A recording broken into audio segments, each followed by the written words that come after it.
الحمد لله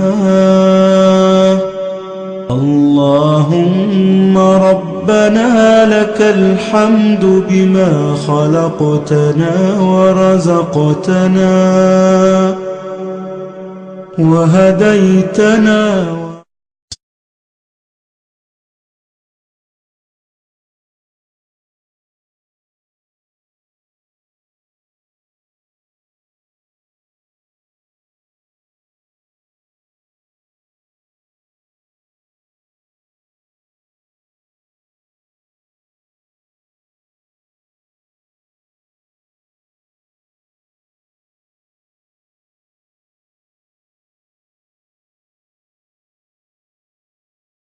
And as we have been programmed mentally, intellectually, one must be aware of this being programmed like a computer. The programming that we are constantly assaulted by throughout our life conditions us. It programs us to a particular worldview.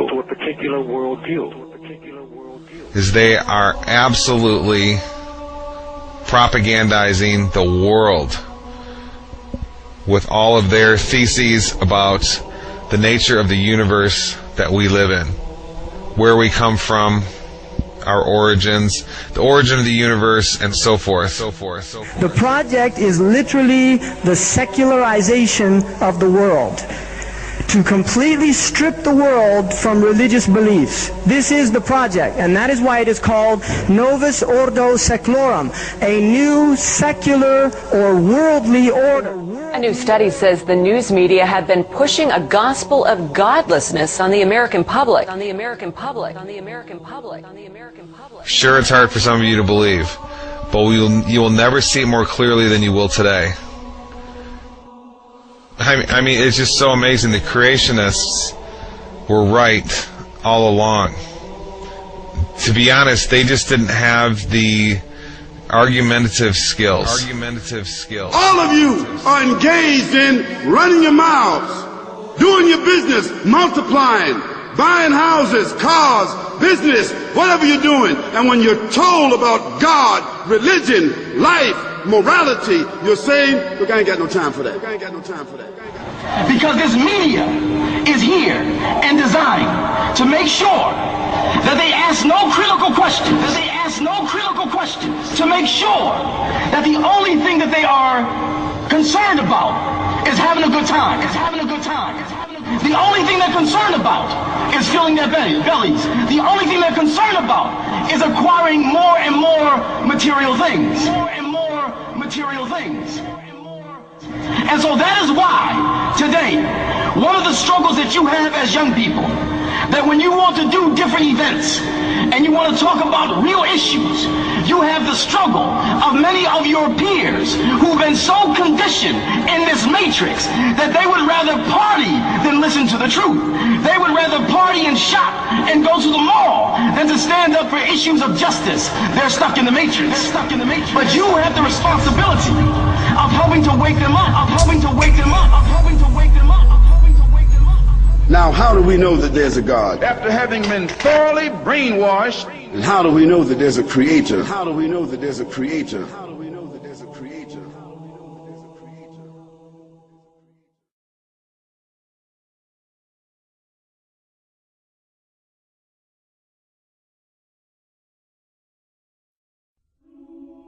About 15 billion years ago, there were no stars in the sky. There wasn't even a sky. All that existed was the primordial fireball. Then, something happened. In a flash, everything suddenly expanded. This was how it all began. The first moment of existence. What we now call the Big Bang. At the beginning of the 20th century, scientists believed that the universe had always existed, that matter energy was infinite. It had always been around. The model is called the steady state model, because the model of the universe that it's been around forever basically doesn't change. The universe is steady state. But what happened in the last 100 years is that model has been blown away because of the evidence. Observations now suggest, as you all know, that the universe began some 12 to 15 billion years ago. The first evidence that the universe had a beginning is the expanding universe. Researchers wanted to believe in a universe that always was and always will be, eternal. But galaxies flying away from each other meant that once, long ago, they were clumped together. It meant something started them moving. The universe had a beginning. Today, it's called the Big Bang Theory. This was first discovered in 1929 by Edwin Hubble, and it's the first evidence that the universe had a beginning. The second evidence the universe had a beginning is the cosmic background radiation. The discovery of the cosmic background radiation was a fatal blow to those who wanted to believe in an eternal universe. The Big Bang proponents had won. Now, the final evidence for the origin of the universe is the relative abundance of light elements. It's very clear now that the universe had an origin, and scientists have become to accept this. In fact, the equations of general relativity that Einstein developed had an origin of the universe. When Einstein developed his equations of general relativity, they showed that there should be an expansion of the universe and an origin, and Einstein didn't like that. He added something called a cosmological constant, which he later realized was not there. When we saw that the universe was expanding, that there really was an origin, he threw out the cosmological constant. He said that that was the biggest mistake of his scientific career, was introducing that, was introducing that, was introducing that, was introducing that, was introducing. But when this Big Bang model was first proposed in the early part of the 20th century, it was received with great skepticism by the scientific community. Because the scientific community knew that the Big Bang opened up the possibility of having a beginning and a creator and someone who began it.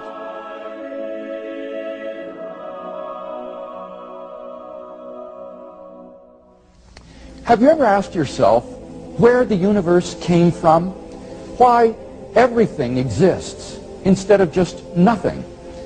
Typically, atheists have said that the universe is just eternal and uncaused. For example, Bertrand Russell, the famous atheist on the radio program, he said the universe is just there and that's all. But the astrophysical evidence indicates that the universe began to exist in a great explosion called the Big Bang 15 billion years ago. Most laymen do not appreciate that not only were all matter and energy created in that event, but physical space and time themselves.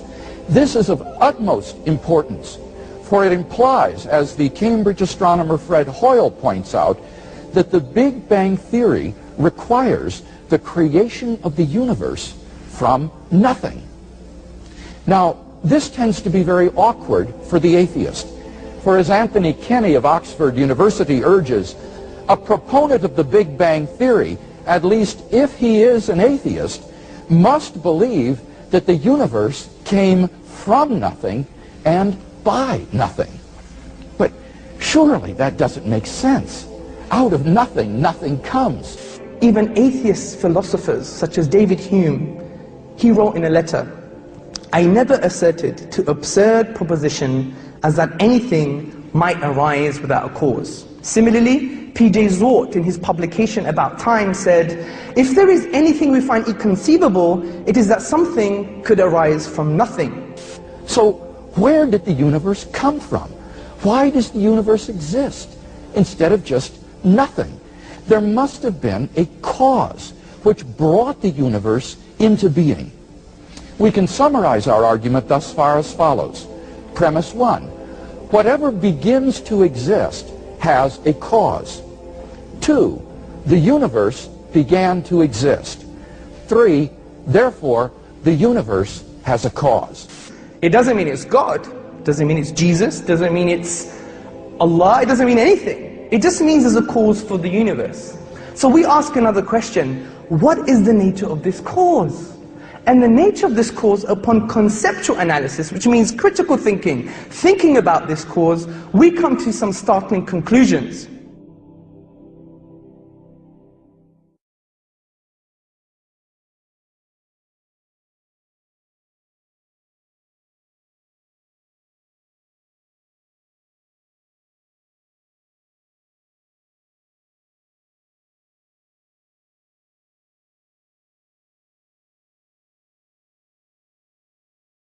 So the cause of the universe must be immaterial beyond space and time. Beyond space and time. Now there are only two things that can fit in this category. The first, abstract objects, and the second, an embodied mind. So we're faced with two worldviews. One starts in the beginning with mass energy, the particles, and everything is derivative, including information. The other says the exact opposite, says the exact opposite, says the exact opposite, says the exact opposite. So in the first worldview, mass energy is primary and mind is derivative. In the other worldview, mind is primary and mass energy is derivative, is derivative, is derivative, is derivative. And so far as tonight's lecture is concerned, it is the diametrical opposition between the worldview of materialism and the worldview of theism. It is a conflict between these two worldviews, but I want you to notice there are scientists on each side of it. Now, what's the better candidate? Now, abstract objects, the problem with these abstract objects is they're causally effete, meaning they can't cause anything. Like, for example, the number 1 can't cause anything. The simple law of arithmetic, 1 + 1 = 2, never brought anything into being. I wish it did. It never has put any money into my bank account. If I put £1,000 into the bank today and later another £1,000, the laws of arithmetic will rationally explain how it is that I now have £2,000 in the bank. But if I never put any money into the bank myself and simply leave it to the laws of arithmetic to bring money into being, I shall be permanently bankrupt. C.S. Lewis, with usual brilliance, grasped this years ago. The laws of nature produce no events. They state the pattern to which every event, if only it can be induced to happen, must conform. Just as the rules of arithmetic state the pattern to which all transactions with money must conform, if only you can get a hold of any money. Thus, in one sense, the laws of nature cover the whole field of space and time. In another, what they leave out is precisely the whole real universe. The incessant torrent of actual events, which makes up true history, that must come from somewhere else. To think the laws can produce it is like thinking that you can create real money by simply doing sums. For every law says in the last resort, if you have A, then you will get B. But first catch your A. The laws will not do it for you. Now, scientists love developing theories involving mathematical laws to describe natural phenomena, which enable them to make predictions, and they've done it with spectacular success. But most are aware, I think, that on their own the theories and laws that they find cannot create anything, let alone a universe. Yet Hawking seems to think they did. Professor Stephen Hawking says that modern science has established there was no need for God in the creation of the universe. In a new book, Hawking suggests that a theoretical framework known as M-theory can explain how the Big Bang was an inevitable consequence of the laws of physics. According to him, it is the laws of physics, not the will of God, that provide the real explanation as to how the universe came into being. The Big Bang, he argues, was the inevitable consequence of these laws. I quote, "Because there is a law such as gravity, the universe can and will create itself from nothing." Now, a supernatural being, or God, is an agent who does something. Dismissing such an agent, Hawking ascribes creative power to physical law. But physical law is not an agent. Hawking, it seems to me, is making a classical category mistake by confusing two entirely different kinds of entity: physical law and personal agency. Our physical laws are a description, usually mathematical, of what normally happens under certain given conditions. This is surely obvious from the very first example that Hawking gives in his book. The sun rises in the east. But this law does not create the sun, nor the planet Earth with east and west. It is descriptive and predictive, but not creative.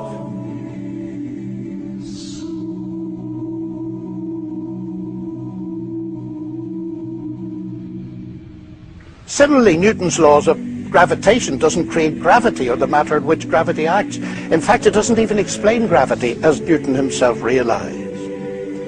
But it's even worse. The laws of physics cannot even cause anything to happen. Newton's celebrated laws of motion never caused a pool ball to race across the table.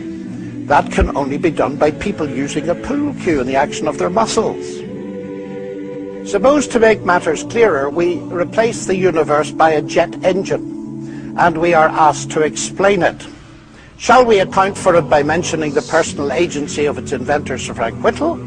Or shall we, following Hawking, dismiss personal agency and explain the jet engine by saying it arose naturally from physical law? Now, this would be absurd. It is obvious we need both levels of explanation in order to give a complete description. It is also obvious that the scientific explanation neither conflicts nor competes with the agent explanation. They complement one another. It is the same with explanations of the universe. God does not conflict or compete with the laws of physics as an explanation. God is actually the ground of all explanation, in the sense that he is the ultimate cause in the first place of there being a world for the laws of physics to describe. Now, there's more to this, because the laws of physics can explain how the jet engine works, but not how it came to exist in the first place. Jet engine needed the intelligence and creative engineering work of Whittle. Indeed, come to think of it, the laws of physics plus Frank Whittle could not actually produce a jet engine on their own. There also needed to be some material subject to those laws that could be worked on by Whittle. Matter, ladies and gentlemen, may be humble stuff, but it is not produced by laws. I submit to you that the world of strict naturalism, in which clever mathematical laws all by themselves bring the universe and life into existence, is pure science fiction. Pure science fiction. Pure science fiction. Now, Hawking here echoes Peter Atkins, a colleague at Oxford, a well-known atheist, who believes that space-time generates its own dust in the process of its own self-assembly. Atkins dubs this the cosmic bootstrap principle, referring to the self-contradictory idea of a person lifting himself by pulling on his own bootlaces. Philosopher of religion Keith Ward is surely right to say that Atkins' view of the universe is as blatantly self-contradictory as the name he gives to it, pointing out that it is logically impossible for a cause to bring about some effect without already being in existence. Ward concludes, between the hypothesis of God and the hypothesis of a cosmic bootstrap, there's no competition. There's no competition. There's no competition. We were always right to think that persons or universes who seek to pull themselves up by their own bootstraps are forever doomed to failure. What perhaps all this goes to show is that nonsense remains nonsense even when talked by world-famous scientists. So the only alternative is an embodied mind, what theists call God. An embodied mind, immaterial, outside time and space.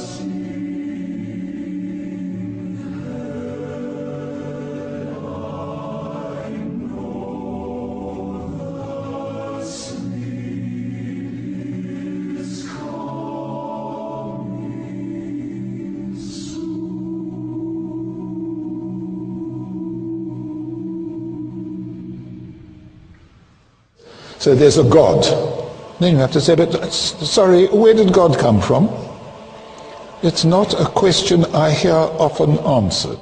In order to recognize that an explanation is the best, you don't have to have an explanation of the explanation. In order to recognize that an explanation is the best, you don't have to be able to explain the explanation. Folks, this is an elementary point in the philosophy of science. Suppose astronauts were to find on the backside of the moon a pile of machinery there that had not been left by American or Russian cosmonauts. What would be the best explanation for that machinery? Well, clearly it would be some sort of extraterrestrial intelligence that had left the machinery there. And you don't have to have an explanation of who these extraterrestrials were or came from or how they got there or anything of that sort in order to recognize that the best explanation of this machinery is intelligent design. In order to recognize an explanation as the best, you don't have to have an explanation of the explanation. In fact, when you think about it, requiring that would immediately lead to an infinite regress of explanations. You would need an explanation of the explanation, but in order to recognize that as best, you need an explanation of the explanation of the explanation, and then an explanation of the explanation of the explanation of the explanation, and so that nothing could ever be explained. One of the outdated philosophical cliches, in my opinion, is that, well, who created God? We hear that all the time, and they think it's a baseball bat against the theists. But it's made of sponge. And let me tell you why. If we say, what caused the cause that caused the universe, then let's continue. What caused the cause that caused the cause that caused the universe? Let's continue. Then what caused the cause that caused the cause that caused the cause that caused the universe? Let's carry on. Then what caused the cause that caused the cause that caused the cause that caused? And that goes on and on and on backwards. But at one point, I have to have an uncaused cause, or there would be nothing in existence today. Think of a string of dominoes. You have a domino that knocks over a domino that knocks over a domino. I have to have a first domino, or that string of falling could never start. So in essence, to claim who created God or what caused the cause of the universe is the equivalent of saying that we don't have a universe, that we don't have a universe, that we don't have a universe. Remember the premises of the argument I gave. Everything that begins to exist has a cause. Something cannot come into being out of nothing. But if something is eternal and timeless, then it doesn't fall under that first premise. It doesn't need a cause. And the concept of God is the concept of an eternal, self-existent, necessary being, and therefore the answer is simply that God is uncaused. He is self-existent. Dear Dr. Craig, one of the objections which has been raised is the first law of thermodynamics, the rule that matter and energy can only be rearranged, or in other words, that matter is neither being created nor destroyed. Yeah. What's funny about this objection is that this is not an objection to the existence of God.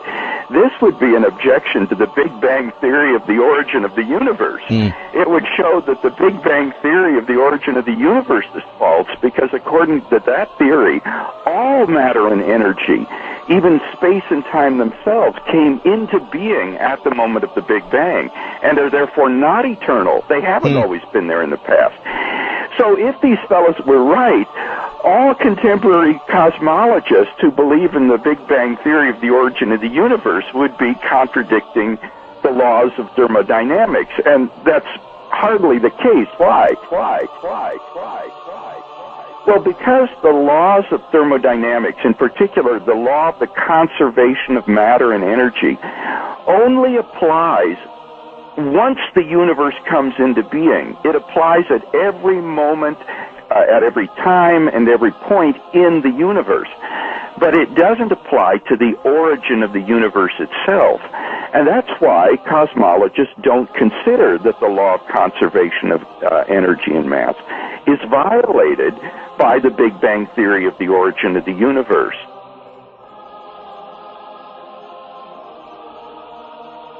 In fact, the atheist fellow mentioned the laws of thermodynamics. He might have wanted to talk about the second law of thermodynamics, which says that in a closed system, things tend toward increasing disorder. Now, the universe on the atheistic view is just a gigantic closed system, because it is everything there is, and there's nothing outside it. And what that implies is that given sufficient time, everything in the universe would grind down to a state of maximum disorder. So if the universe has existed for infinite time from eternity past, why is it that we don't find ourselves in this sort of thermodynamically disordered state? I think that the best answer to that is that the universe has not existed forever, It began a finite time ago in a low entropy condition, and the thermodynamic clock has been running ever since then. So the evidence of thermodynamics itself suggests that the universe and matter and energy are not infinite or eternal in the past, but had an absolute beginning. To remind ourselves of the argument again, we have premise 1, whatever begins to exist has a cause. Premise 2, the universe began to exist. And from that we draw the conclusion that the universe had a cause. The universe had a cause. The universe had a cause. So we ask another question, what is the nature of this cause? And the nature of this cause, upon conceptual analysis, which means critical thinking about this cause, we come to some startling conclusions. This cause must be one. The reason for this is because if we use the philosophical principle Occam's razor, which posits that we do not multiply entities beyond necessity, then we conclude it must be one. This cause must be uncaused, as we have already discussed the absurdity of an infinite regress of events. Similarly with causes. This cause must be immaterial because it created the sum of all matter, which is the universe itself. Significantly, brothers, sisters and friends, this cause must be personal. The reason I'm saying this is how else can an eternal cause bring into an existence a finite effect, the universe that had a beginning in time? It must have chosen the universe to come into existence, and choice indicates a will, and a will indicates a personality. So, we have concluded the traditional view on God, that a transcendental, immaterial, uncaused, eternal being exists. Being exists. Being exists.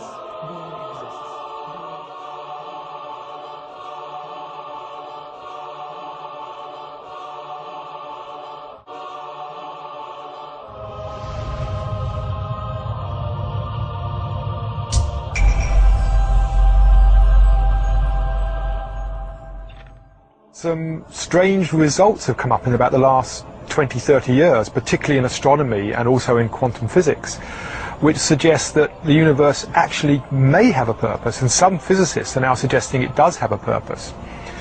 And this has come out of some findings about some of the fundamental numbers in atomic physics. During the past 40 years, scientists have determined the relative strengths of each of these primary laws and forces. These strengths are so critically balanced, they are often described as being finely tuned.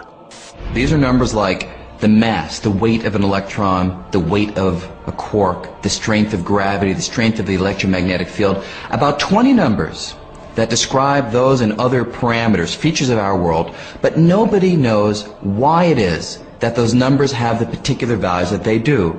Now, you could easily say, yeah, who really cares? You change the mass of the electron by a little bit more, a little bit less. Does it really matter? And the answer is it does. See, it turns out that if you imagine that we had 20 dials right here, and we could fiddle with those 20 numbers at will, even a small change to the values of the known values of those numbers would cause the world as we know it to disappear. Because it turns out, and this is a very surprising, unexpected discovery, that the laws of physics, the basic given fabric of the world, had to be very specific, very finely tuned, as we sometimes say, for the possibility of carbon-based life appearing at all. For example, the strengths of the other forces are all important, the masses of the various subatomic particles. This is one of a long list of properties in underlying physics that seem to be prerequisites for a universe with life. If all of these things were even a little bit different, then life, certainly life as we know it, could not exist. It's a very surprising conclusion, but it's true, and all scientists will acknowledge that's the case. Bernard Carr is a cosmologist and studies how the laws of physics operate in the universe. He says that the laws of nature are so finely tuned to enable complex life to exist that it is extremely unlikely that this could have happened by chance. Such fine-tuning, Carr believes, at least raises the possibility of a tuner.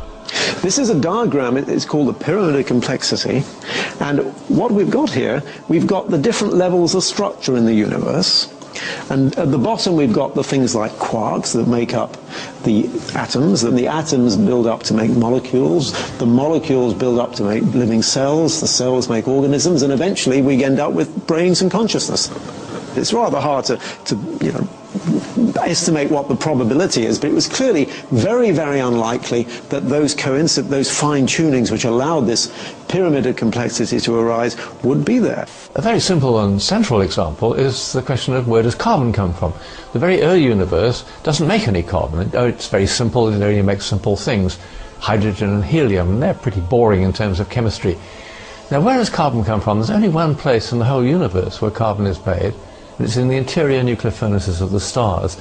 We are people of stardust, made of the ashes of dead stars. And it turns out that the process by which carbon is made inside the stars is an extraordinarily delicate process. In fact, it looked at first sight as though it couldn't happen at all. It's only possible because there's a very large enhancement effect, called a resonance in the trade, which makes it go much quicker than we might have expected. And that resonance is there because the laws of nuclear physics take a very specific form. If they were a little bit different, either there would be no resonance or it would be in the wrong place at the wrong energy. That's a very striking example of how finely tuned the universe has to be for us to be inhabitants of it. The fine-tunings, how fine-tuned are they? Most of them are 1% sort of things. In other words, if a thing is 1% different, everything is bad. And a physicist could say, maybe those are just luck. On the other hand, this cosmological constant is tuned to 1 part and 10 to the 120, 120 decimal places. Nobody thinks that's accidental. That is not a reasonable idea, that something is tuned to 120 decimal places just by accident. That's the most extreme example of fine-tuning. No force in the history of cosmology has ever been discovered to be that finely tuned. The cosmological constant needs to be set to 1 part in a trillion, trillion, trillion, trillion, trillion, trillion, trillion, trillion, trillion, trillion. Otherwise the universe would be so drastically different that it would be impossible for us to evolve. That the cosmological constant arrived at such a tiny value by chance seemed to be out of the question. Ils sont nombreux à dire que finalement, quand on regarde l'univers, surtout à l'origine, eh bien, on constate qu'il ne peut pas être né par hasard, et que le hasard n'a aucun rôle, et que plus on remonte loin dans le temps, donc plus on remonte vers le Big Bang, plus on trouve un univers qui est ordonné, réglé, ajusté. For example, if we go back to, say, 1 second after the Big Bang, at that point the expansion rate and the mass density have to have been adjusted to each other just right, so that the universe is just at this critical point. If the universe at that point were expanding just 1 part in the 15th decimal place faster, the universe would have flown apart without galaxies ever having had a chance to form. On the other hand, if the expansion rate were just a little slower than what we think by change of 1 in the 15th decimal place, then the universe would in fact have expanded to a maximum size and collapsed. We would never have even reached the time in the universe in which we're living. Alors, ajuster comment? Eh bien, il existe ce qu'on appelle des paramètres cosmologiques. Ce sont des grandes constantes, la constante de la vitesse de la lumière, par exemple, qui fait 300 000 km à la seconde, 7 fois donc le tour de la Terre en 1 seconde. Il y a la constante de gravitation. Ce sont des chiffres, des données chiffrées, avec un zéro, une virgule, et puis parfois des dizaines de décimales derrière la virgule. Eh bien, si on changeait simplement une seule de ces décimales sur une seule de ces 20 constantes, l'univers ne pourrait pas apparaître. Eh bien ça signifie que le hasard n'a aucun rôle à jouer à l'origine de l'univers. How did this come about, this rather terrific luck? Of course, one of the first explanations that comes to mind is that there was a tuner or a creator, or if you like, God. And obviously for people of a theological disposition, the idea that the fine-tuning is evidence of God, of course, is wonderful.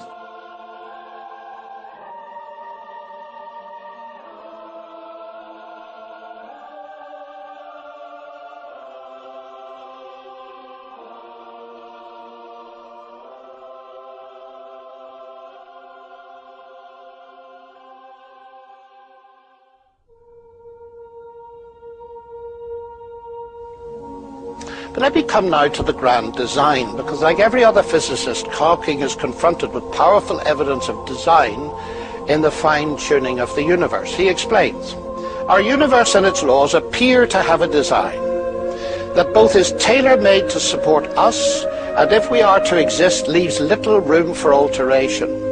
That is not easily explained, and raises the natural question of why it is that way.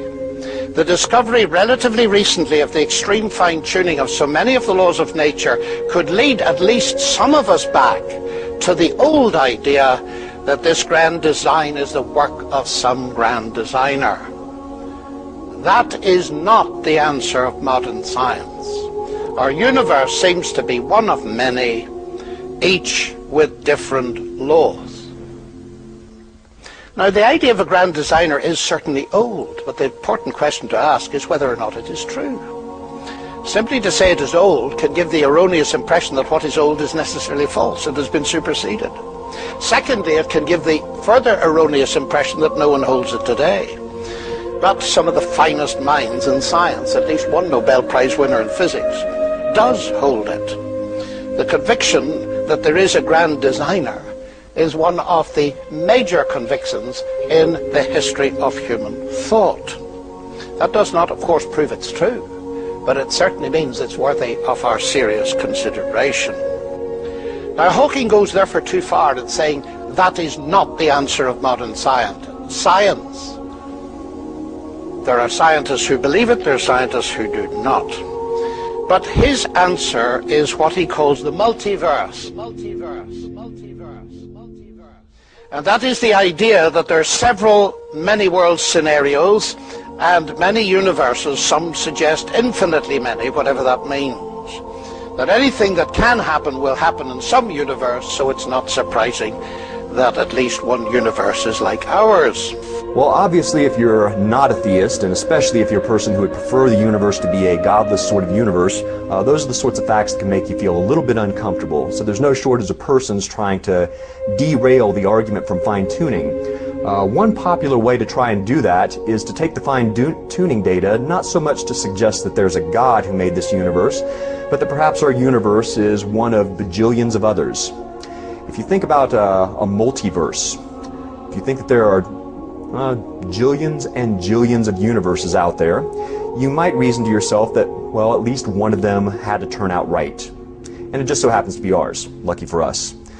So multiple universe theory, incidentally, you can see on the October 2005 edition of Astronomy magazine, cover story, Why You Live in Multiple Universes. If you see all these little marble-looking things over the cover, those are literal universes, expanding much as ours is.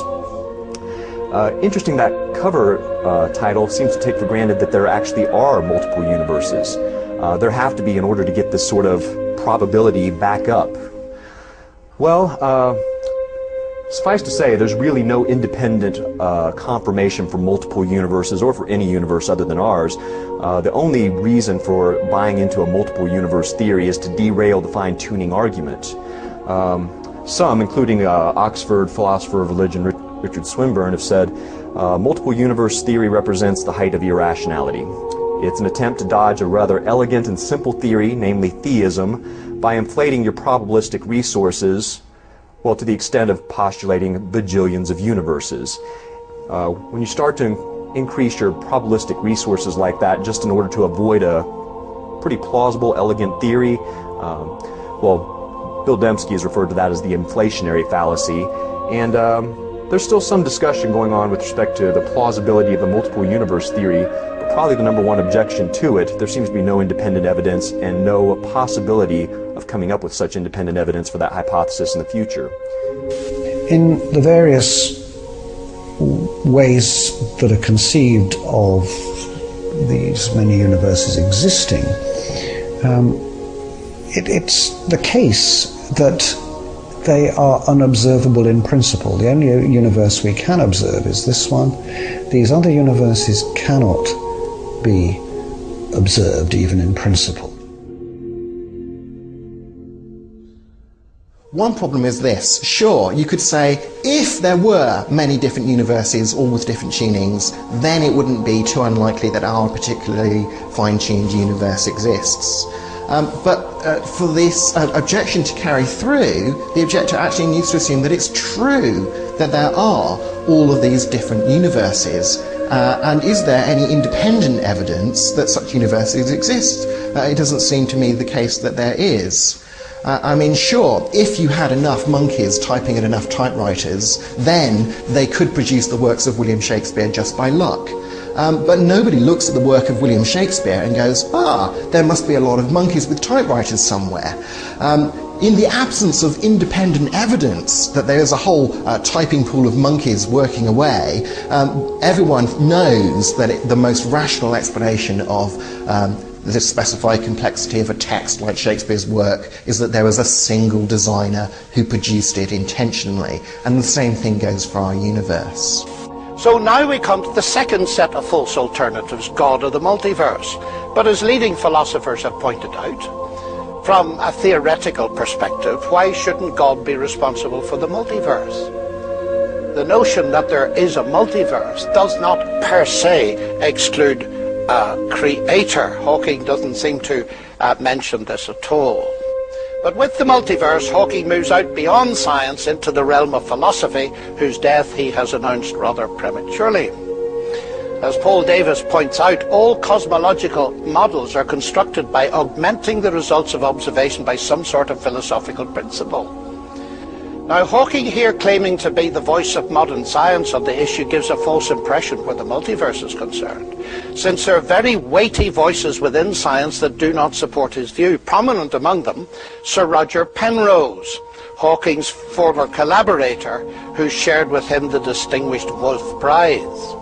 Of Hawking's use of the multiverse concept in the grand design, Penrose recently said, "It's overused, and this is a place where it's overused.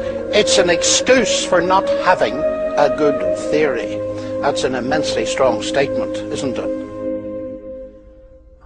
La densité de l'univers, par exemple, doit être réglée à une précision de 10 puissance moins 60, donc qui est égale à la précision qu'un archer doit exercer s'il voulait planter une flèche dans une cible de 1 cm², donc comme ça, tout petit comme ça, mais qui sera placé au bord de l'univers à 14 milliards d'années. À l'autre bout. Oui, c'est ça. Vous voyez, donc une précision extrême. Hein, c'est vraiment. Alors, donc la question, est-ce qu'il y a un principe créateur, quelque chose qui règle les choses dès le début, ou donc ça c'est la nécessité, ou c'est le pur hasard. Mais le pur hasard, quand il y a une probabilité si faible pour que ça aboutisse, il faut donc faire l'hypothèse qu'il y a une infinité d'univers. Si vous jouez la loterie, si vous achetez tous les billets, bien sûr, il y aura un qui aura le gros. Donc ici, si vous avez une infinité d'univers, ce qu'on appelle un multivers, chacun ayant une combinaison différente de constantes physiques et de conditions initiales, la plupart sera vide de vie parce que la combinaison des constantes physiques ne sera pas gagnante, sauf dans le nôtre où nous avons la combinaison gagnante. Est-ce que vous croyez à cette hypothèse multivers ou vous voyez plutôt un univers prédéterminé? Donc je réponds en tant qu'être humain maintenant, pas en tant que scientifique, parce que la science peut admettre des multivers aussi. J'aimerais avoir votre avis, oui. En fait, votre intuition. Voilà, donc j'appelle ça mon pari pascalien, et bien sûr je pense que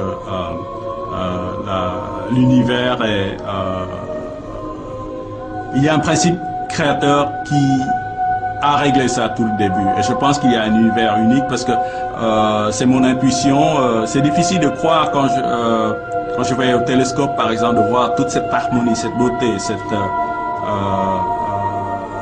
organisation, de croire que tout est hasard, que rien n'a de sens et que nous sommes là par hasard, que toute cette architecture cosmique est faite par hasard.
As we look at the details of nature, one thing stands out.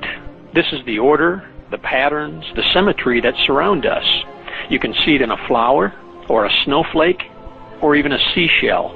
What we are seeing is intelligent design, which might be described as God's fingerprints upon nature. One of the more fascinating math relationships was first described back in medieval times, 8 centuries ago. The scholar's name was Leonardo Fibonacci, an outstanding Italian mathematician. He excelled in many areas, and one in particular. He generated a long list of numbers by, in each case, adding together the two previous numbers. You can begin with a 2 and a 3. You add them together and you get 5. Now add 3 and 5 to get 8. Then add 5 and 8 to get 13.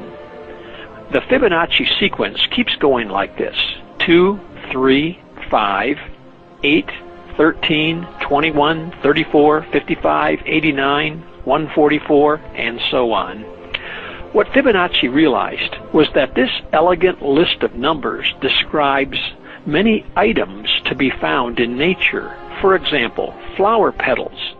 L'exemple des pétales d'une marguerite. Vous dites, il n'y a pas de hasard au nombre de pétales d'une marguerite? Non, absolument. Le nombre des pétales de marguerite est en fait inscrit dans un scénario qu'on pourrait qualifier de scénario cosmologique, c'est-à-dire que tout a été prévu au départ, et que le nombre des pétales, c'est incroyable. Une seule marguerite avec 27 pétales, ça n'existe pas. Il n'y a pas de pétales, il n'y a pas de marguerite avec 27, c'est pas possible. C'est pas possible. Et le nombre de pétales d'une marguerite est réglé par une loi mathématique qu'on appelle la suite de Fibonacci. That there is a mathematically precise structure to the universe and everything in it. One everyday example of this precision can be found in the plants. Many plants, including elm trees, grow their leaves, twigs and branches placed exactly halfway around the stem from each other. Next in the series are plants like the beech tree, with leaves placed 1/3 of the way round the stem from the previous leaves. Third in the series are the plants like the oak, with leaves placed at every 2/5 of a turn. The holly plant is the next at 3/8, while the larch trees are the next at 5/13, and the sequence goes on and on. Notice the number sequence of these fractions: 1, 1, 2, 3, 5, 8, 13, and so on. Each number is the sum of the two numbers which came just before it in the sequence. This particular mathematical pattern is called the Fibonacci series. Take, for example, the sunflower. The display of its florets are in perfect spirals of 55, 34, and 21. The sequence of Fibonacci. The sequence of Fibonacci. The sequence of Fibonacci. The sequence of Fibonacci. The fruitlets of the pineapple create the same spiral based on the sequence. The pine cone does the same. As currents move through the ocean and the tide rolls onto the shore, the waves that bring in the tide curve into a spiral that can be mathematically diagrammed onto a plot at the points 1, 1, 2, 3, 5, 8, 13, 21, 34, and 55. Buds on trees, sand dollars, starfish, petals on flowers are formed with this exact same blueprint.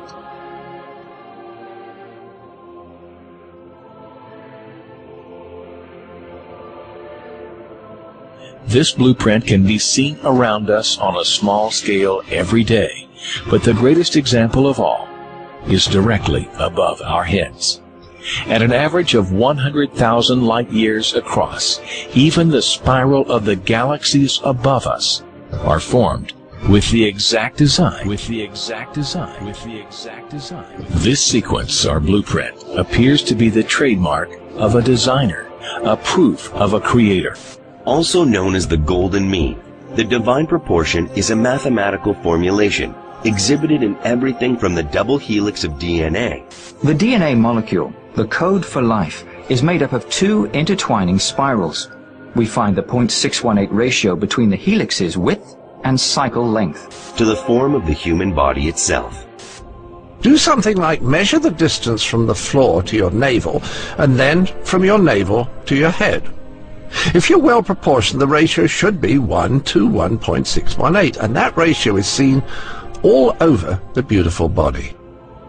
people started noticing it. Artists noticed it. The width of the mouth in a beautiful face, for example. Yeah. Not in any face, but it had to be beautiful. If a face was beautiful, the width of the mouth was exactly 1.618 times the width of the nose. If the face wasn't beautiful, that wasn't the case.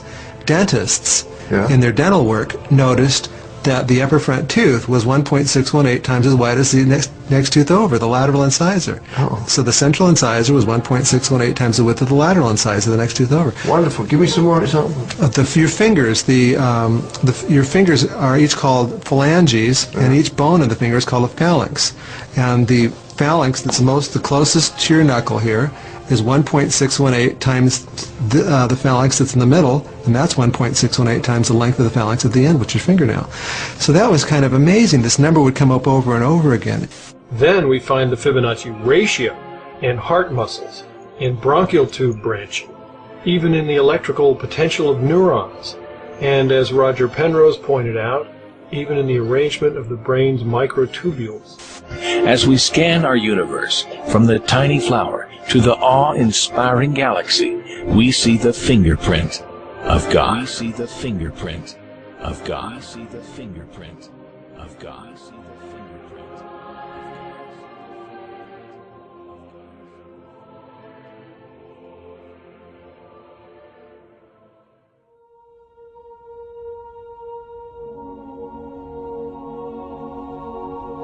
As we're going to show in this broadcast today, that there is no doubt at all anymore that the science of intelligent design absolutely crushes any competition, absolutely crushes any other theory about the nature of the universe that we live in.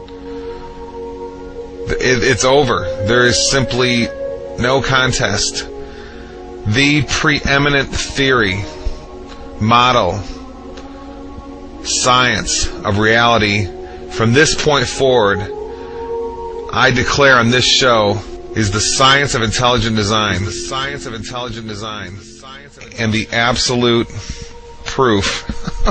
I mean absolute. I'm using a strong word there, proof, is going to be given to you today in just a minute here. I just can't even believe it, to be honest. Discoveries like what I'm about to discuss to you just never cease to amaze me. For many reasons, that it's all covered. Nobody knows, it's covered up. And, well, since I was taught growing up that the world was basically a random universe, to find out such hardcore, distinct verification that that's a lie just never ceases to amaze me. So here's the information.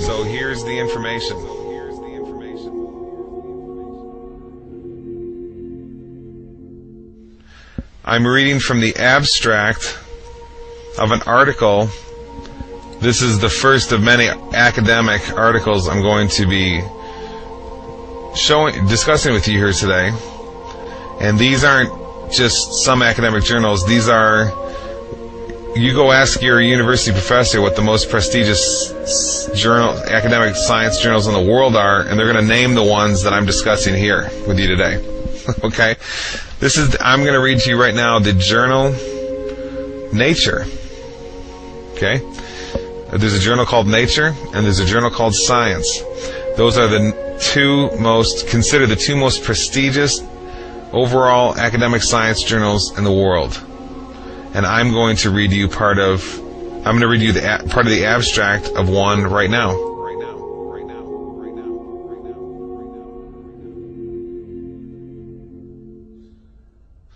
Let me just read. Okay, this is the journal Nature, number 454, pages 362 to 363.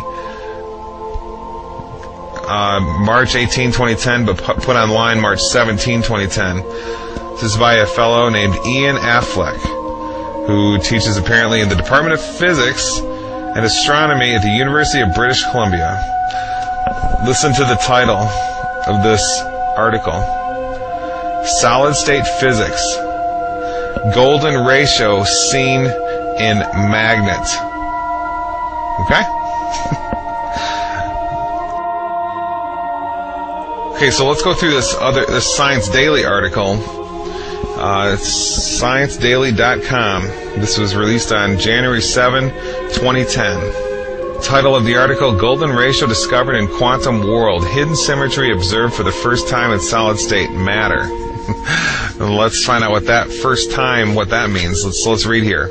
Researchers from Helmholtz Zentrum Berlin, and it's some German words, in cooperation with colleagues from Oxford and Bristol universities, as well as the Rutherford Appleton Laboratory, United Kingdom, have for the first time observed a nanoscale symmetry hidden in solid state matter. Okay, did you catch that?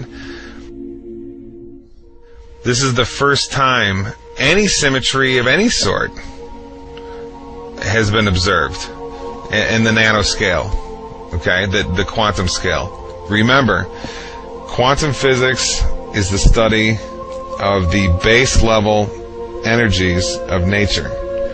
Okay, the smallest building blocks that make up everything, little pieces of energy, like the electron or the muon or the quark. Okay, so specifically, what was found in this study was that chains of atoms lined up together form what's sort of like a string, and it resonates a frequency or pitch. What do you know? The pitch is in the ratio of 1.618, the golden ratio. Let me just read this paragraph to you. This is Science Daily, again, January 7, 2010, golden ratio discovered in quantum world. By turning the system and artificially introducing more quantum uncertainty, the researchers observed that the chains of atoms acts like a nanotech guitar string. Dr. Radu Koldia from Oxford University, who is the principal author of the paper and drove the international project from its inception a decade ago until the present, explains, here the tension comes from the interaction between spins, causing them to magnetically resonate. For these interactions, we found a series scale of resonant notes. The first two notes show a perfect relationship with each other. Their frequencies, pitch, are in the ratio of 1.618. This is just amazing. There's no defense that a random universe theorist in academia can give to counter this. There's no reason at all that the quantum base of reality should be exhibiting the specific number of the golden ratio if we live in a random universe. All the competing theories, evolution, random universe theories, all the junk from academia no longer competes in any way with intelligent design science, intelligent design theory. When you hear a scientist say on the Discovery Channel or something, an academic, a professional, say there's no evidence for intelligent design, it's all a silly little parlor game, and there's all this evidence for evolutionary science and the academic theories for the origins of the universe, you can know two things. One, we have to be compassionate because they simply don't know the empirical data. Okay? They have no idea. Academics typically only talk in their closed little worlds and only accept information from their closed little worlds. And the second thing we can know, and make no mistake about it, is they are absolutely propagandizing the world with all of their theses about the nature of the universe that we live in, where we come from, our origins, the origin of the universe, and so forth. And we realize that everything we've been taught before this point by the professionals were lies. And we can prove it up and down all over the place. Up and down all over the place. And down all over the place. And down all over the place.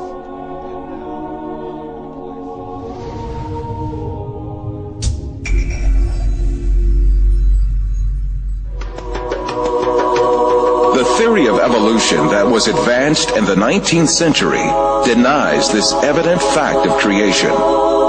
This theory holds that the species on Earth were not created by God, but came into being as a result of processes governed entirely by chance. The founder of this theory was an amateur naturalist named Charles Darwin. Darwin expounded this theory in his book, The Origin of Species, which was published in 1859. Darwin's book was an instant success, but its popularity was due more to the ideological implications of the book rather than its scientific worth. Darwin's ideas provided considerable support for the materialistic philosophy, which denied the existence of God. The founder of dialectical materialism, Karl Marx, dedicated his book Das Kapital to Darwin and wrote on the cover, "To Charles Darwin, from a devoted admirer."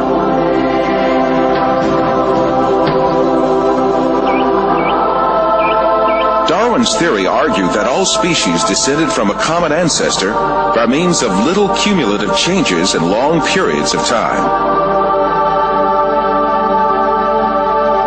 Darwin could advance no sound evidence to prove this claim. Indeed, he was himself aware of the great many facts that invalidated his theory. He admitted these in his book in a chapter entitled Difficulties on Theory. Darwin's hope was that these difficulties would be overcome by new scientific discoveries. But in fact, advances in science would refute Darwin's claims one by one.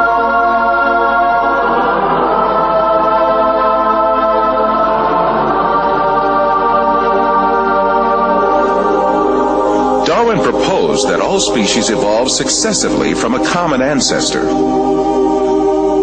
But how did that first living thing come into being? Darwin did not address this question at all in his book. He was not even aware that this point was one of the biggest refutations of his theory.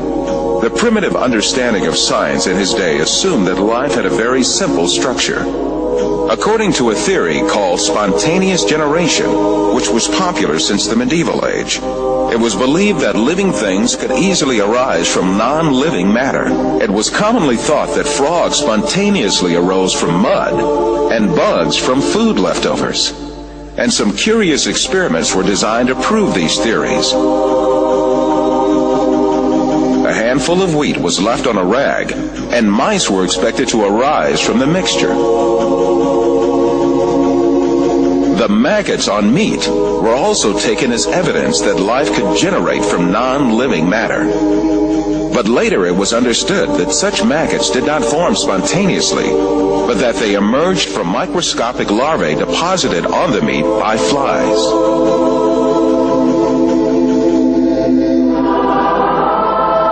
And in Darwin's time, the belief that microbes could emanate easily from non-living materials was very common.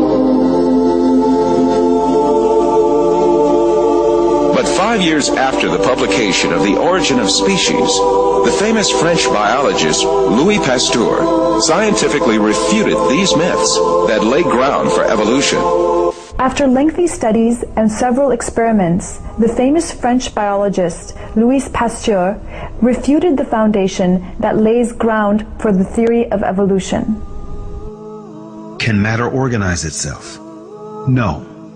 Today there is no circumstance known under which one could affirm that microscopic beings have come into the world without parents resembling themselves. The first evolutionist to take up the issue of the origin of life in the 20th century was the Russian biologist Alexander Oparin. His aim was to explain how the first living cell, the alleged common ancestor of all living beings according to the theory of evolution, could emerge. In the 1930s, Oparin formulated a number of theories to show how the first living cell could arise from inanimate matter by chance. However, his efforts ended in failure, and Oparin himself had to confess. Unfortunately, the origin of the cell remains a question that is actually the murkiest aspect of the whole theory of evolution.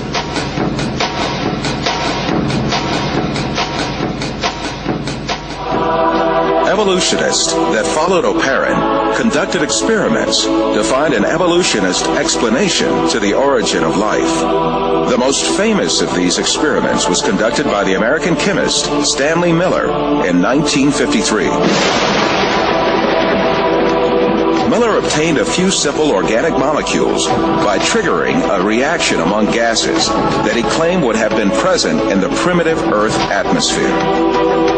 At the time, this experiment was regarded as a scientific proof for evolution. It turned out to be no such thing at all. Later discoveries showed that the gases used in the experiment were very different from the gases that had been present in the early atmosphere of the world.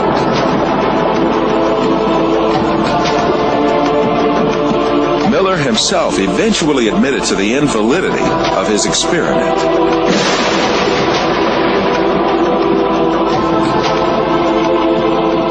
Every evolutionist attempt in the 20th century to account for the origin of life has ended in failure.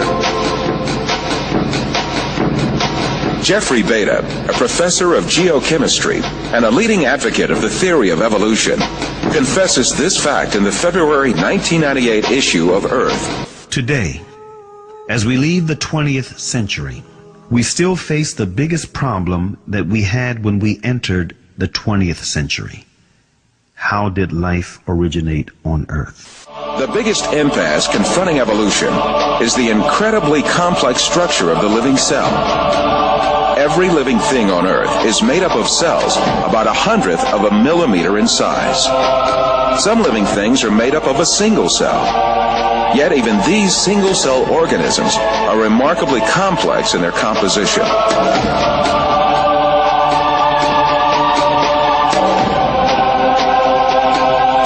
They have complicated functions to survive, and even little motors to move.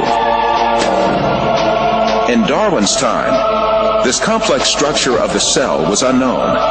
With the primitive microscopes of those days, cells appeared to be little more than featureless stains.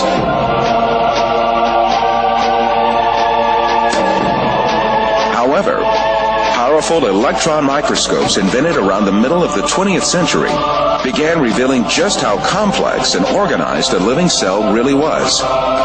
They laid bare a complexity and organization that could not be a product of chance.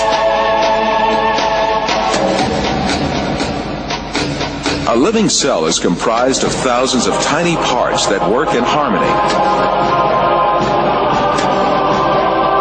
To make a comparison, within the cell, there are power stations, high-tech factories, a complex data bank, huge storage systems, advanced refineries, and a seemingly conscious cell membrane that controls what enters and leaves the cell. In order for the cell to survive, all of these organelles have to exist at the same time. It is impossible that such an intricate and complex system could have emerged as a result of coincidences. So there's a big question if you're just kind of trying to assess how likely is it that we'd find a protein by chance with all the amino acids in that prebiotic soup interacting with each other for, say, billions of years. And I give it a lot of time. How likely is it that we'd ever get a protein to arise by chance? So I have a colleague who's been interested in the whole question of whether or not life could arise by chance for a long time. His name is Doug Axe. He's a molecular biologist. He did his PhD at Caltech. He worked for 14 years at Cambridge University, and he wanted to find out how common or how rare are the functional sequences of amino acids among the big space of all the possible amino acids there are. And he came up with a really amazing number, and it's 10 to the 74 power. So just to get the amino acid sequence properly, you've got an odds of about 1 in 10 to the 74. But there's other probabilistic hurdles that have to be overcome. If you want to build a protein, we know from chemistry that you have to attach the amino acids together with what's called a peptide bond. In nature, peptide bonds occur with about a 1 in 2, in a 1 in 2 frequency. Half the bonds that form between amino acids are peptide bonds, half aren't. But if you get any bonds forming that aren't peptide bonds, you can't form a protein. So to form a protein, 150 amino acids long, you've got a 1 in 2 chance at each site of getting the correct type of linkage. So you got 1 in 2 times 1 in 2 times 1 in 2 times 1 in 2 to the what power?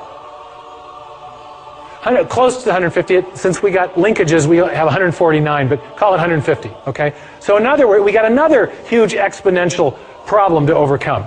So, and it turns out that 1 in 2 to the 150 is the same number as 10 to the 45th, 1 in 10 to the 45. So now we got two incredibly improbable things that we've got to overcome to build a functional protein by chance alone. One more problem. When you're building proteins, amino acids come in 2 flavors. There's a left-handed flavor and a right-handed flavor. They're called optical isomers, not flavors, okay? And the left-handed version is the only kind that can be used in building proteins. You get even one right-handed amino acid in there and your protein won't fold properly. So you got another probabilistic hurdle to overcome. So you've got a 1 in 2 chance at each site again, out to the 150th power. 2 to the 150th power, again, is 10 to the 45. Oh my goodness. So the odds of building even a short functional protein by chance alone is 74 plus 40. You can remember how you do this in math? You can add the exponents if you're multiplying exponential numbers. 164. Thank you very much. Okay? Wow. Now, can anyone get their mind around a number that big? There's only 10 to the 80th elementary particles in the entire universe. There's only 10 to the 16th seconds since the Big Bang. There's only 10 to the 139th total events since the beginning of the universe. Now you're starting to get the understanding of why people are very skeptical that the chance hypothesis is going to do the job. Now, you may have heard just the opposite. Has anyone ever gotten in a discussion with you about the origin of life and said, hey, it happened by chance? I mean, do you hear that? I mean, this happens to me. I'll be lecturing in hostile university environments, and I'll get done and somebody say, well, but, and they want to argue with me about the probabilities. And I just shut the discussion down because I say, no serious scientist thinks this is the way it happened. No serious scientist thinks this is the way it happened. No serious scientist thinks this is the way it happened. No serious scientist thinks this is the way it happened.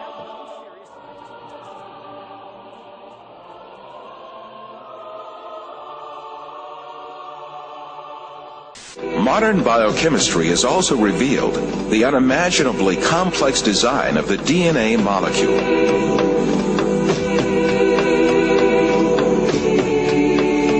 The structure of the DNA molecule was discovered by 2 scientists, James Watson and Francis Crick, in 1955. Their discovery demonstrated that life was much more complex than anyone had previously envisioned. Himself a confirmed evolutionist, Francis Crick, who received a Nobel Prize for this discovery, came to confess that a structure like DNA could never have emerged by chance. Professor Anthony Flew of England and Reading University is the world's foremost academic atheist over the last 50 years and the author of more than 30 books. His first debate with former atheist-turned-Christian C.S. Lewis in 1950 in Oxford, England, was the first time he advanced his argument for atheism. He later wrote a paper titled Theology and Falsification. The paper became the most widely reprinted philosophical publication of the last half-century and a key foundation for atheists and agnostics who advanced materialist evolutionism. But now it is the advancement of science itself that has changed the mind of Flew and some scientists. At a recent summit at New York University, Flew changed his position and now believes in God as the creator of the universe. Flew turns to various discoveries of science to prove his point. But it is the manifestation of life written in DNA and the transcription of DNA to RNA and RNA into protein and the subsequent process of protein folding that makes the best case for Flew. What I think that the DNA material has done has shown by its quite almost unbelievable complexity of the arrangements which lead to produce this being, that intelligence must have been involved in getting these extraordinarily diverse elements to work together. When you look at RNA, you as a chemist, you're in sort of astonishment, really, at just what a wonderful molecule it is. It's complex, it's a really beautiful structure, and you inevitably wonder, how on earth did that structure arise? How on earth did chemistry produce it? RNA's structure looks simple, but looks can deceive. Each building block is actually made of two parts, a sugar molecule and a nuclear base. Chemists found they could make the nuclear bases, and so when they then realized they could actually make the sugars, they just thought, we must be able to join them together. And so they tried for many years, but the problem was, chemically, you just can't join them together. Of course, such an amazing structure could never have been formed by chance. The theory of evolution, which sees life as the result of mere coincidences and haphazard happenings, is helpless to explain anything in the face of the incredible complexity of DNA. Some evolutionists say that our DNA is about 98% similar to that of apes, and that this difference is only a few spelling mistakes. Others say a more accurate figure is no more than 95%. But considering that humans have 3 billion letters worth of DNA information in each cell, even a 2% difference is actually 60 million spelling errors. Of course, this is not error, but 20 500-page books worth of new information. A common designer is a much better explanation for the similarities in human and ape DNA. As an architect uses the same building materials for different buildings, we shouldn't be surprised if God used similar design features in many different creatures. After all, we do share about 50% of our DNA with bananas, but that doesn't mean we're half banana. Every detail of a living being's physical and physiological makeup is coded in this double helix. All the information about our bodies, from the color of our eyes to the structure of our internal organs and the shape and function of our cells, are programmed in sections called genes in the DNA.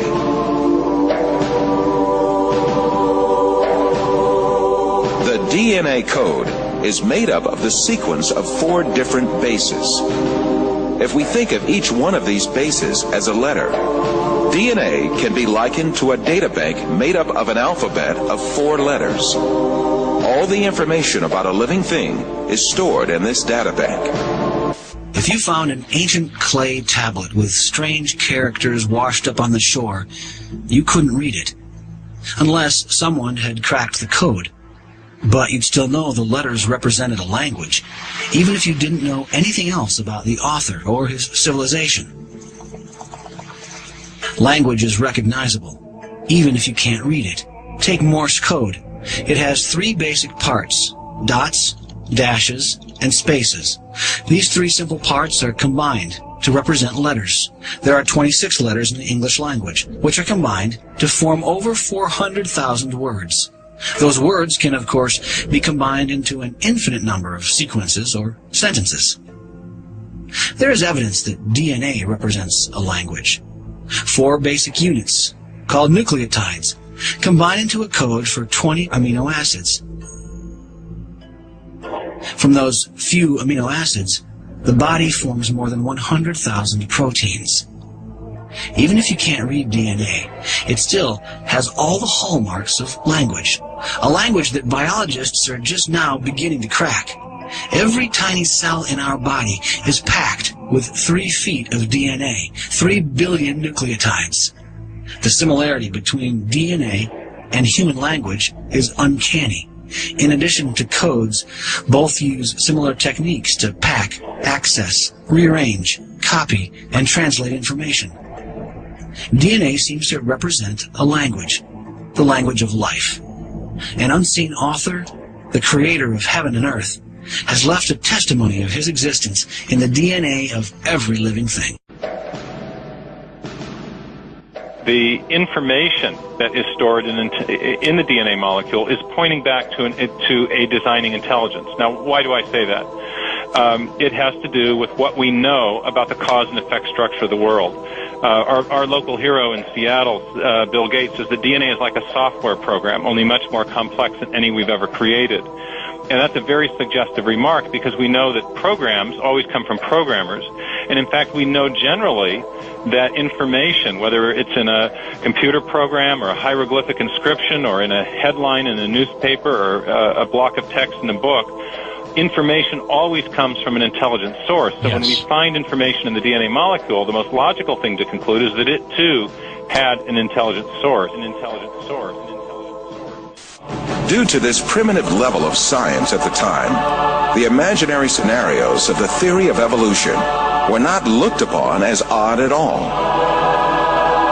Darwin's theses had a great impact on the scientific circles of his day. However, Darwin was still distressed. In the chapter Difficulties on Theory, he wrote, "If it could be demonstrated that any complex organ existed, which could not possibly have been formed by numerous successive slight modifications, my theory would absolutely break down."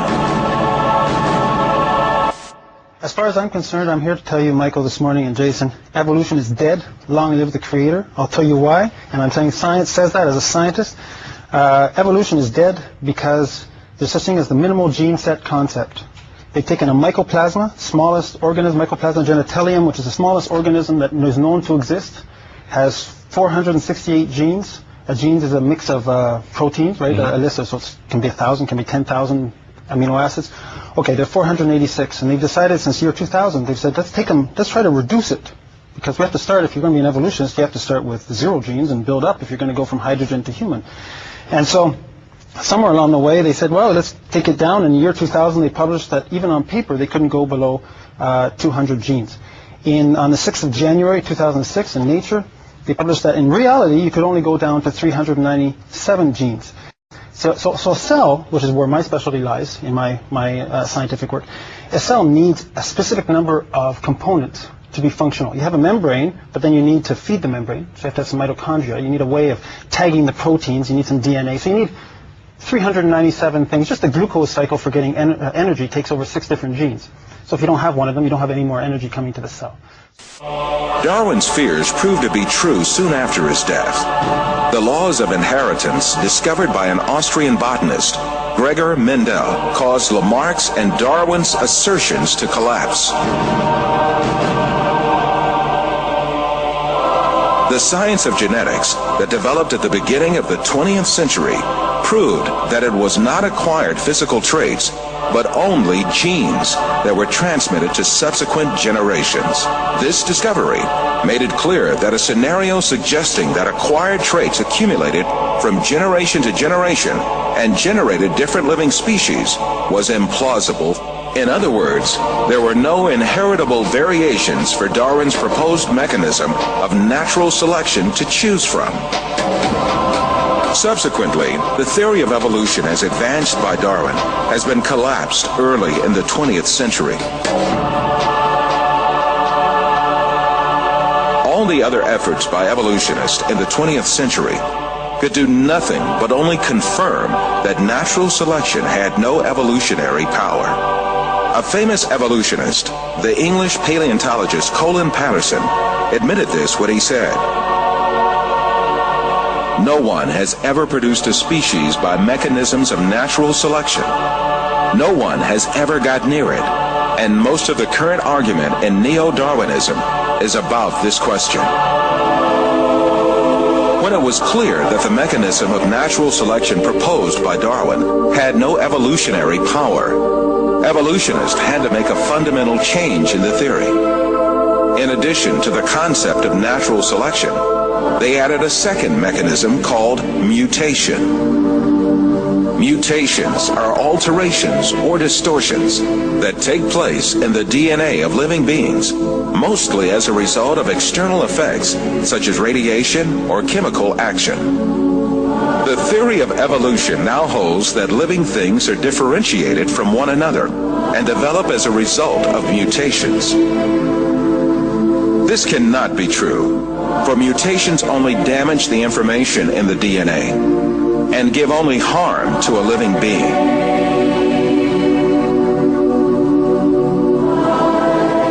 No beneficial mutation has yet been observed either in nature or in laboratories. Since mutations do not add new genetic information, it is impossible for living beings to acquire new organs through mutations. Is new information being generated? That's what evolutionists have to come up with. Right. They have to have a mechanism that generates new, never before existing genetic information that can build all these bigger and better structures. Right. That supposedly never existed before. Right. Right. Never before existing information. Back when there was only a single cell that gave rise to all the diversity of life, there wasn't information for skin and hair and heart and a brain and so on. Right. So you have to generate it somehow, according to evolution. Right. Now, Dr. Werner Gitt is an information specialist. Since we're talking about information, we'll go to an information specialist. He wrote a book called In the Beginning Was Information that you and I both love. And in his book he says this: a code system is always the result of a mental process. It requires an intelligent origin or inventor. It should be emphasized that matter as such is unable to generate any code. All experiences indicate that a thinking being voluntarily exercising his own free will, cognition, and creativity is required. He goes on to say, there is no known law of nature, no known process, and no known sequence of events which can cause information to originate by itself in matter. Right. This is why Professor Richard Dawkins, one of the most renowned advocates of the theory of evolution of our day, hesitates when he is asked to give a single example that increases the genetic information. Professor Dawkins, can you give an example of a genetic mutation or an evolutionary process which can be seen to increase the information in the genome?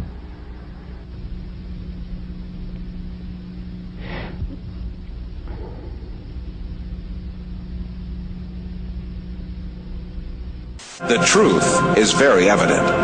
Life has such a complex design that can never come about by chance.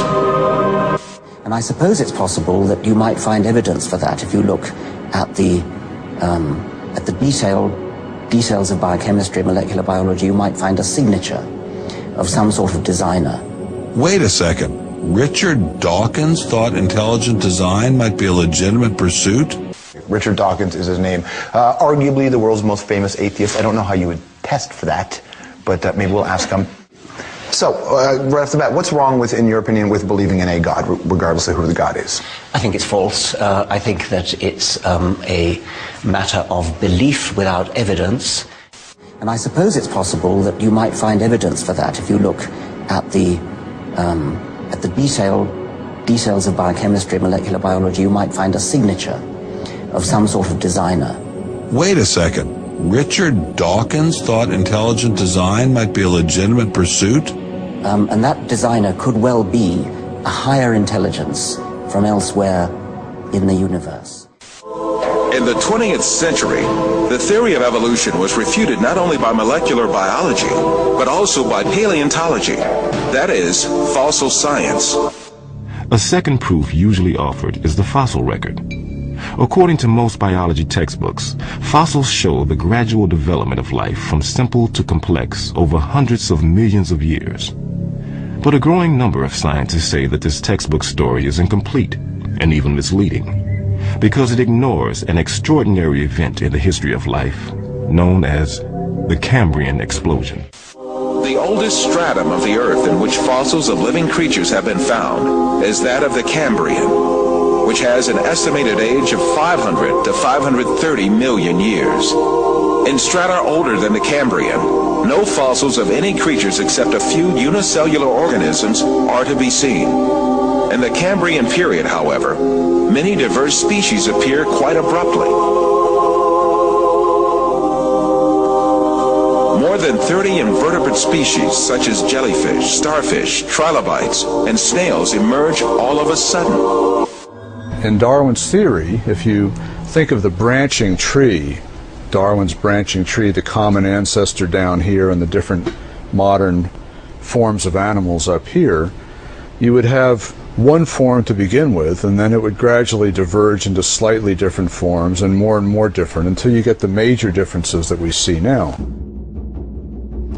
The problem with the Cambrian explosion is that all these major differences appear together at the same time, with no fossil evidence that they descended from this common ancestor. The article reported on cutting-edge research by Chinese scientist J.Y. Chen, an internationally respected paleontologist at the Nanjing Institute of Paleontology and Geology.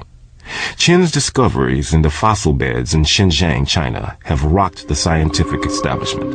Located in the province of Yunnan in southern China, Xinjiang has some of the world's best preserved fossils from the Cambrian era.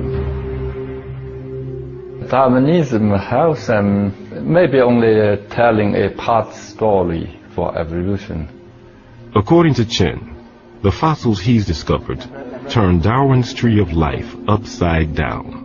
Darwin's tree, reverse concept, very unexpectedly, our research is convincing major phyla starting down below at beginning of Cambrian. Base is wide, gradually narrow, so this is almost turned on different way. This situation refutes the theory of evolution for sure, because Darwin wrote in The Origin of Species,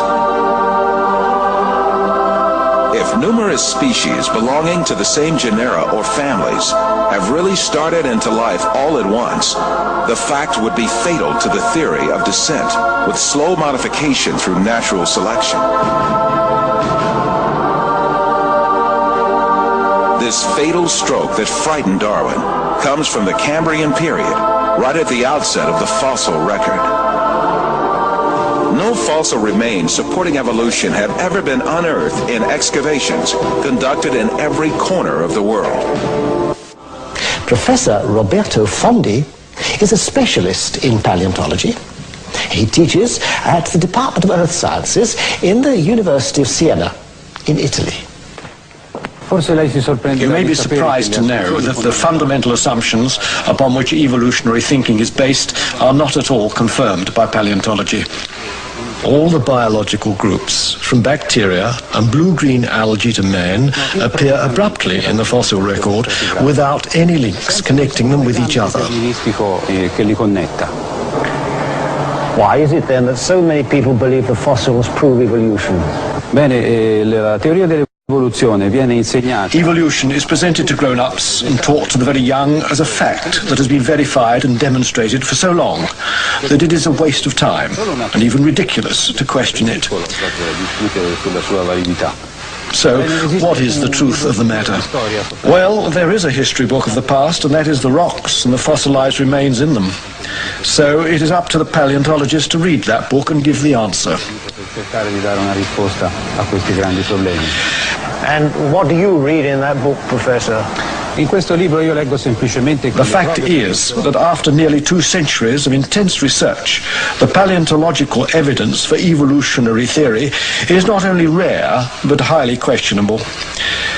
The point is that if evolution had really happened, the evidence would be in great abundance and incontestable. The museums would be overflowing with fossils, clearly documenting the transitions between the various biological groups. Yet there are none. Moreover, there is no indication that the situation will change in the future. Those very few fossils which are claimed to show some kind of evolutionary link, such as the amphibians Ichthyostica and Simoria, the reptile Propenognathus, the bird Archaeopteryx, and the Australopithecine ape called Homo habilis, are very far from conclusive. Faced with these realities made clear by the fossil record, evolutionists directed all their attention to the claim that man evolved from ape-like creatures. 6,500 different ape species have lived so far, and the majority of them are extinct. The skulls of these extinct apes, both big and small, constituted a great resource for evolutionists on which to exercise their imaginations freely. Arranging the skulls of these extinct ape species from the smallest to the biggest, and adding some skulls of vanished human races to the series, evolutionists concocted the scenario of human evolution.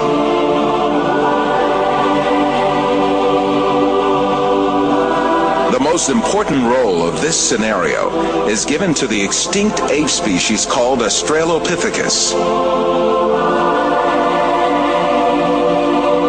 The first Australopithecus fossil was found in 1924 by a paleontologist named Raymond Dart. Since then, evolutionists argue that this ape species, the name of which means southern ape, is a man-like creature. However, when Australopithecus and chimpanzee skeletons are compared, it is seen that there is no important difference between the two. In the face of this fact, evolutionists hypothesized that Australopithecus walked upright on its 2 feet differently from other apes. However, two world-renowned anatomists, Lord Solly Zuckerman and Professor Charles Oxnard, refuted this allegation. Simply put, Australopithecus, advanced as the ancestor of man by evolutionists, is merely an extinct ape species.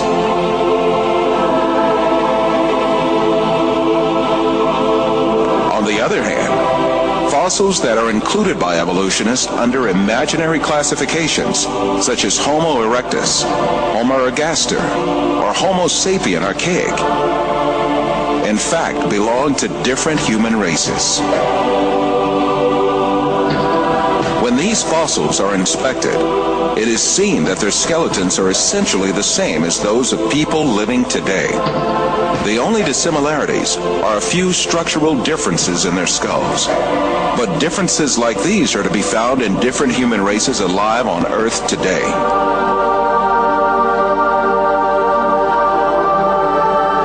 The famous evolutionist paleontologist Richard Leakey admits that the difference between the skulls classified as Homo erectus and those of modern men is only racial.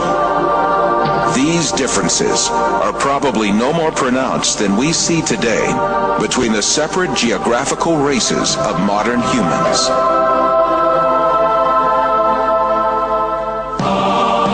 The only defense left to evolutionists against all these scientific facts is just one thing: propaganda. The baseless scenario of the human evolution is imposed on the public by means of imaginary drawings that appear in evolutionist publications. In these drawings, creatures with hairy bodies and simian features are decked out with overtones of human-like motifs. The given impression is that these half-man, half-ape transitional forms did live once.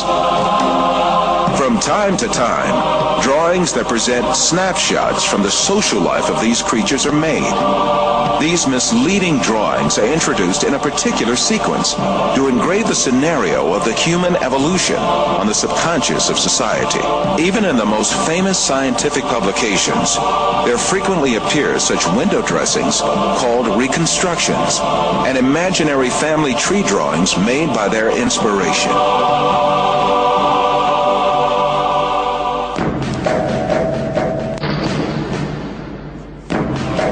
The imaginative power of evolutionists is not limited to fictional drawings and models. They go even further and shoot movies in which imaginary half-man, half-ape creatures act. However, all of these are pure deception. The only evidence at hand is generally nothing more than a few skull fragments or a tibia. The hair, skin, nose, ears, lips, or other facial features of a living being cannot be determined from its bone remains.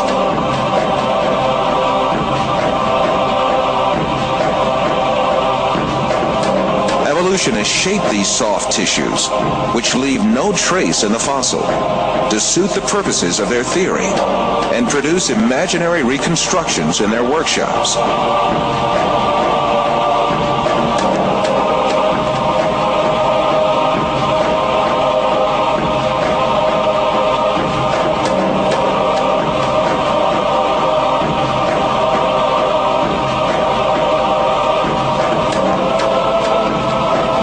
Houghton from Harvard University states that these drawings have no scientific value. equal facility model on a Neanderthaloid skull the features of a chimpanzee or the lineaments of a philosopher. These alleged restorations of ancient types of man have very little, if any, scientific value and are likely only to mislead the public. Evolutionists go so far in this subject that they can even invent very different faces for the same skull. The three entirely different reconstructions made for the fossil called Zinjanthropus is a famous example showing how persistent evolutionists are in producing these false masks. Evolutionists engage not only in drawing and modeling tricks, sometimes they commit deliberate forgeries. The most famous of these frauds is the Piltdown fossil, introduced in England in 1912 by an evolutionist named Charles Dawson. This fossil was presented as the most important transitional form between ape and man and was displayed in museums for more than 30 years. Experts who re-examined the fossil in 1949 discovered that it was a forgery that had been produced by attaching an orangutan's jaw to a human skull.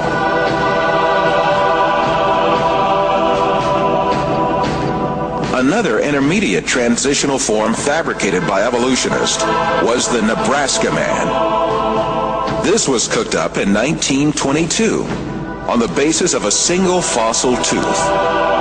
The evolutionists did not neglect to give it an ostentatious Latin name, Asparapithecus haroldcooki, or to make imaginary drawings related to it. It was soon revealed that the tooth that had been the source of inspiration for Nebraska Man, in fact, belonged to a wild pig.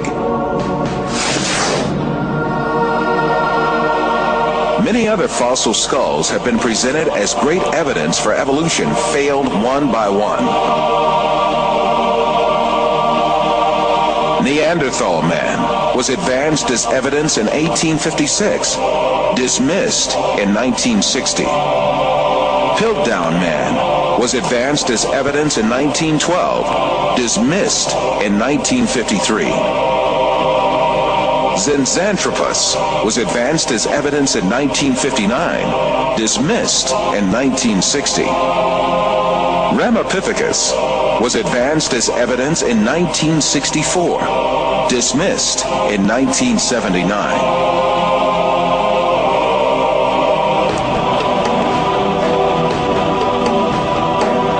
Despite all these facts, these skulls are still presented to the public through the media and in some evolutionist textbooks as if they were scientific facts.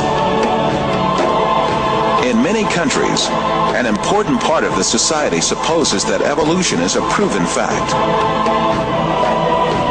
A great deal of this so-called evidence of evolution, much of which has been dismissed by evolutionists themselves, is still presented to school children in their textbooks, where they are depicted as the ancestors of man. In fact, the truth that the evolutionists try so hard to deny and conceal is there for all to see.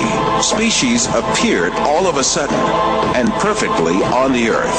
That is, they were created. The divine creator, ruling over the whole of nature, created all kinds with their unique and perfect traits. That divine creator is Allah, the one and only God. He is the Lord of the heavens, the earth, and all that is between them.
As my knowledge of science grew, 25 years ago, in basically a flash, I came to the conclusion that the universe is so perfectly made and everything so perfectly matches together that there must be God and only one God. And only one God. So I accepted there is God, but I was not looking for a religion. I thought all religions are wrong. Christians say this is one.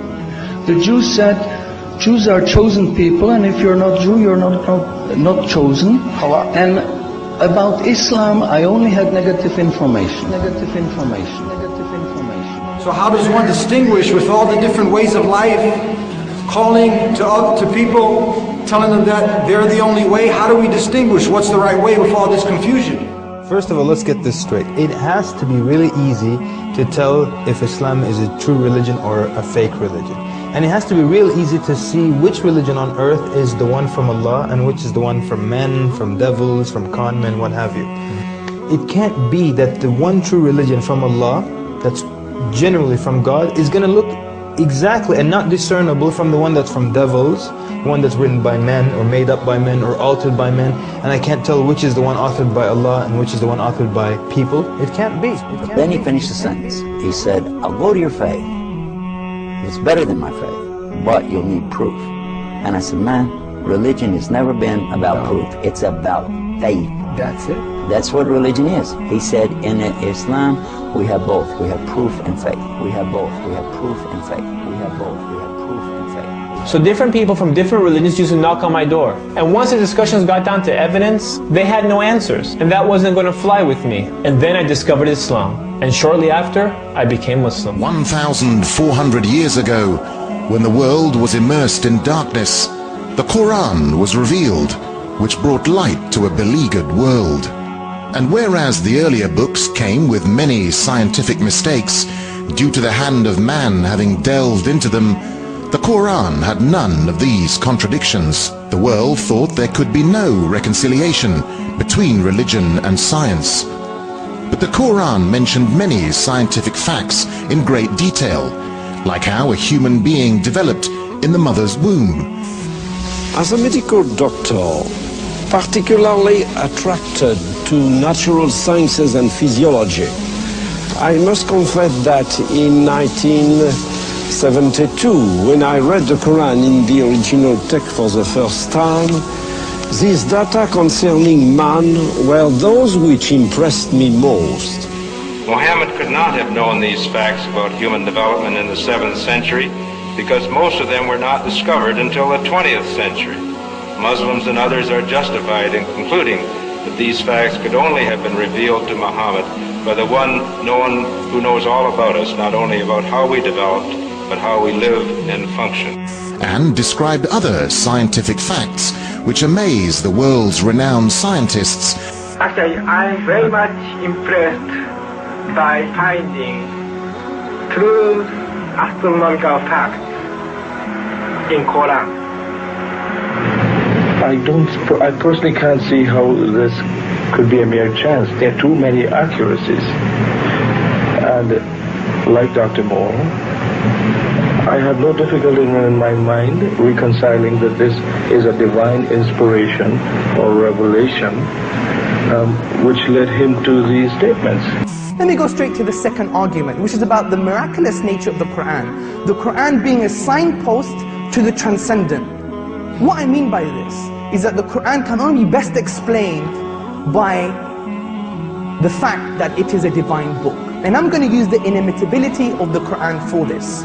Now, what do I mean by inimitability? What I mean by inimitability is that the Quran cannot be emulated, reproduced, matched or copied with regards to its literary and linguistic features.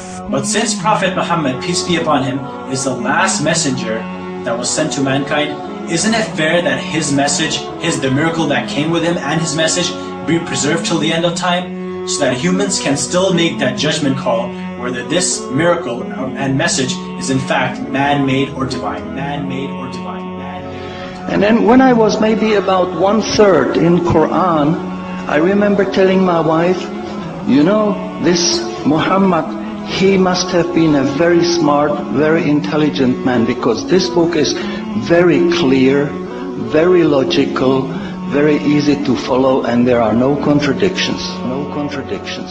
But then as I read later, I suddenly saw a scientific fact which I knew was only discovered in the 20th century. So immediately I saw that Muhammad is not the author of the Quran. That Muhammad is a messenger sent by God to give the Quran to mankind. Muhammad is a messenger sent by God to give the Quran to mankind.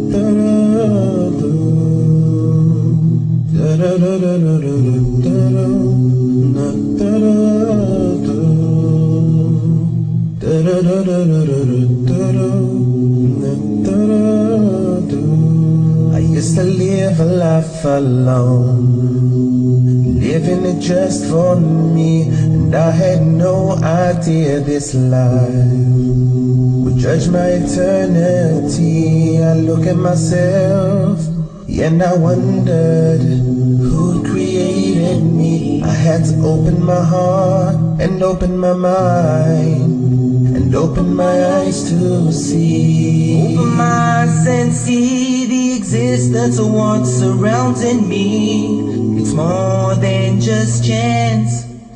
It's more than just coincidence. You look around and see the earth, the moon, the sun and the sky, a beautiful creation of Allah.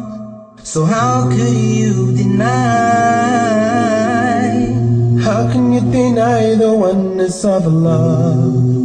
Allahu Akbar. How can you deny the oneness of Allah? Allahu Akbar. How can you deny the oneness of Allah?